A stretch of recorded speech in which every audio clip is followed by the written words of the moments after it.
Hello guys, welcome to my channel. So yesterday we have completed the second part of microeconomics जो market demand कर चुके हैं. आज हम लोग न्यू टॉपिक के साथ स्टार्ट कर रहे हैं of microeconomics, that is elasticity of demand. ये नया चैप्टर है. स्टार्टिंग में भी हम लोग थ्योरी करेंगे. आज जितना आज होगा 2 दिन में आपका ये थ्योरी आपका कंप्लीट हो जाएगा. सो 2 दिन में हम लोग थ्योरी करेंगे. So let's see.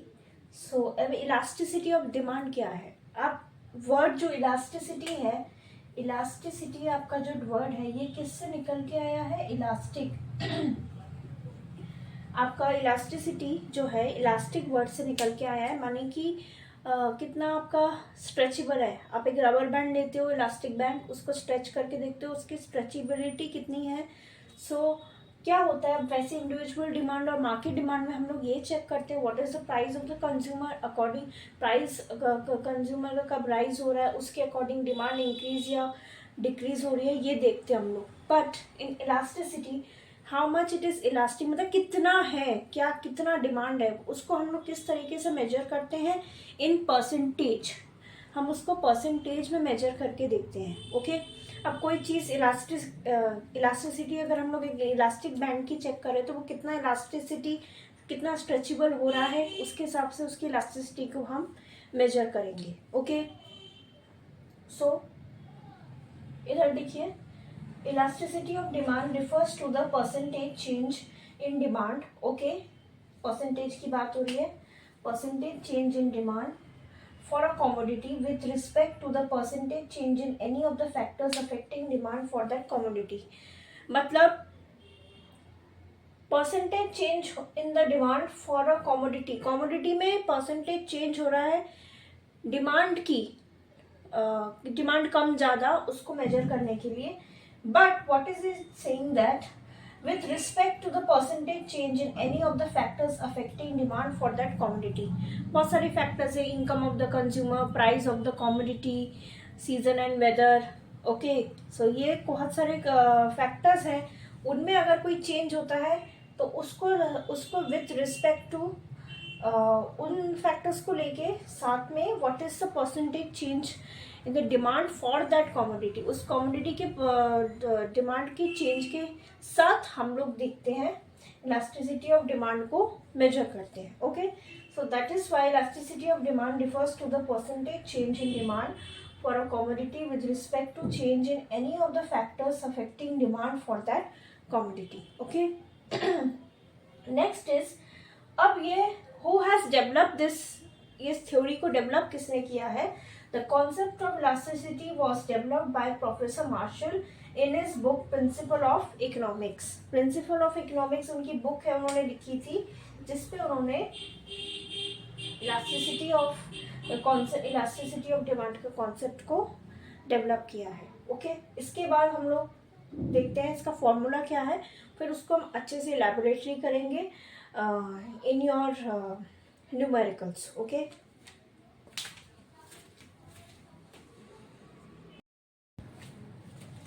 Okay. So next topic पे हम लोग आते हैं, that is dimensions of elastic of demand, elasticity of demand. Okay. So इसके 3 डायमेंशंस हैं, that is price elasticity of demand, cross elasticity of demand, income elasticity of demand. तो सबसे पहले देखते हैं प्राइस इलास्टिसिटी ऑफ डिमांड में क्या है. अब हम कोई प्रोडक्ट खरीद रहे हैं भाई, क्योंकि इस टाइम पे वो सस्ता हो गया तो उसको हम ज़्यादा खरीद रहे हैं. प्राइस कम हो गया तो हम लोग ज़्यादा खरीद रहे हैं. अब कोई प्रोडक्ट ऐसा है जब उसका प्राइस ज़्यादा हो जाता है, व्हेन प्राइस इंक्रीजेस, तो फिर हम उसको कम खरीद रहे हैं. तो इसकी इलास्टिसिटी प्राइस की वजह से आ रही है, जो हम लोग प्राइस को देख के अपनी डिमांड को कम और ज़्यादा कर रहे हैं. Okay. Like seasonal fruits and vegetables की अगर हम बात करें तो इस टाइम पे बहुत लोग विंटर्स में जो आपके वेजिटेबल्स हेल्थ के लिए अच्छे होते हैं वो सस्ते भी हो जाते हैं एंड उसको खरीदना ज़्यादा पसंद करते हैं, ना कि ऑफ सीजन वाले जो फ्रूट्स या वेजिटेबल, चाहे वो आपका फेवरेट क्यों ना हो. बट बहुत जगह उसको अवॉइड करते हैं क्योंकि वो उसकी प्राइस ज़्यादा होती है और उसकी प्राइस कम होती है तो उसको खरीदते हैं, दे बाय दैट. सो ये इलास्टिसिटी कैसे क्रिएट हो रही है? Due to price. अब क्रॉस इलास्टिसिटी से पहले इनकम को देखते हैं। Income elasticity of demand. अब आप कोई प्रोडक्ट खरीद रहे हैं जहां आपकी सैलरी अचानक से आपकी इंक्रीज हुई, मीन्स आपका प्रमोशन हुआ, मॉनेटरी बेनिफिट्स मिले आपको ऑफिस में। सो आपने वही आइटम जो आप पहले कम खरीदते थे उसको, उसका प्राइस भी सेम है, बट आपने उसको क्वांटिटी में ज़्यादा खरीदा। आपने अपनी क्वालिटी चेंज नहीं करी, बट आपने क्वांटिटी में उसको ज़्यादा खरीदा। नेक्स्ट क्या होता है, आपका अचानक से सैलरी, या तो इस मंथ मान लीजिए क्रेडिट नहीं हुआ, आपको आई नहीं सैलरी, आपने आपके पास सैलरी नहीं आई, देन आप लोग फिर आप क्या कर रहे हो, उसी प्रोडक्ट को आप जो उसी क्वालिटी उसी प्राइस में ही आप खरीद रहे हो, बट कम, उसको कम ले रहे हो, कम क्वांटिटी में ले रहे हो, बिकॉज आपके पास सैलरी नहीं आए। तो यहाँ हम इनकम इलास्टिसिटी ऑफ डिमांड पर, इनकम के बेस पर हम लोग कम या ज़्यादा करते हैं। ओके, प्रोडक्ट को खरीदने, डिमांड को अपना कम ज़्यादा, we do it according to the income of the consumer. Now what is cross elasticity of good demand. यहाँ पे कॉम्प्लीमेंट्री गुड्स, सब्स्टिट्यूट गुड्स के कुछ एग्जांपल्स आ जाते हैं, जैसे कि आपने अभी मान लीजिए रियलमी का फ़ोन लिया और बाज़ार में लो, आपका सैमसंग का भी बहुत अच्छा फ़ोन है, आईफोन की मैं बात ही नहीं कर रही हूँ, हम लोग इधर लेवल में आ जाते हैं। देन रेडमी का भी अच्छा फ़ोन है, बट अचानक से क्या हुआ, उसको आपने लिया, लेकिन आप लेने जा रहे थे रियलमी को, प्राइस भी सेम है, आपकी इनकम में भी यहाँ पे कोई प्रॉब्लम नहीं है, बट अचानक से क्या हुआ, उसकी सेम फीचर्स के साथ दूसरा एक रेडमी का फ़ोन आ गया जिसकी सेम ही फीचर्स है, सब कुछ सेम है, बट उसकी प्राइस कम है। ओके, अचानक से उन्होंने प्राइस कम कर दी, तो आप अपनी चॉइस को अचानक से चेंज कर दोगे। You will change the you will cross, मतलब क्रॉस अचानक से आप लोग चेंज कर दोगे। So this is the cross elasticity of demand, जो उन्हीं फीचर्स में आपको दूसरा प्रोडक्ट भी मार्केट में मिल रहा है, लेकिन इसका मतलब ये नहीं है कि वो प्रोडक्ट आपको आपने नेग्लेक्ट कर दिया, वो प्रोडक्ट भी अच्छा है, आप खरीद सकते हो, बट आपको अचानक से ये प्रोडक्ट पसंद आ गया।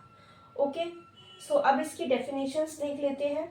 स्टार्टिंग की डेफिनेशंस जो है वो आपकी सेम ही रहेगी, that it refers to the percentage change in demand. Okay, it refers to the percentage change in demand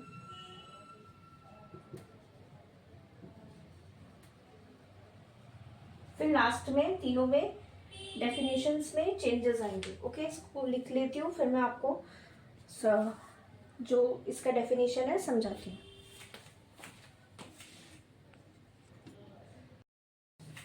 okay, चलिए, वैसे तो आपको एक्सप्लेनेशन कर दिया है, बट स्टिल हम डेफिनेशंस को देख लेते हैं। सो जैसा कि मैंने बोला, इतना आपका सेम रहेगा तीनों में, that is it refers to the percentage change in demand for a commodity, it refers to the percentage change in the demand for commodity, same इधर।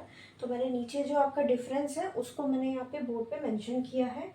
सो it refers to percentage change in the demand for commodity with respect to percentage change in price of the given commodity।